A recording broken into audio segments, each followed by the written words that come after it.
Hi, how are you? Today we're going to draw a nice map of Wales here. Let's see, it's divided into different parts, looks like an island. So it's a partial land area which is a part of the United Kingdom, which is known as the UK or the Great Britain in the world map.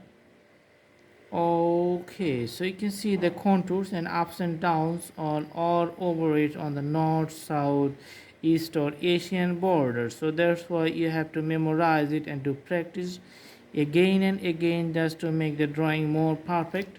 And it's going to be more perfect after a few times of practicing drawings.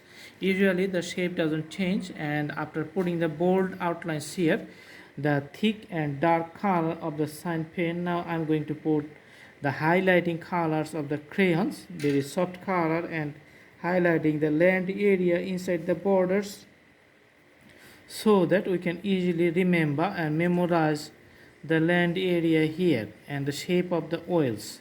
Usually it doesn't change unless there are special circumstances, in case of splitting the country, dividing into two countries, and the new map arises on inside. In case of the treaty, the two countries merge and become one country and the new map arises. Otherwise it remains same for 100 years. Okay, after drawing all the area, then we are going to see who are the neighborhoods here.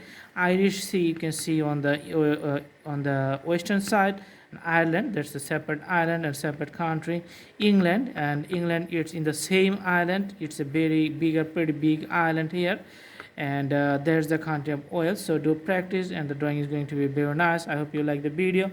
Also you can browse through the playlist and select your choices of drawings from so many drawings. All the drawings are very useful for practicing for the beginners. We have thousands of drawings in different categories in our playlist. Stay tuned, stay nice, stay healthy, do practice, and the drawing is going to be very nice.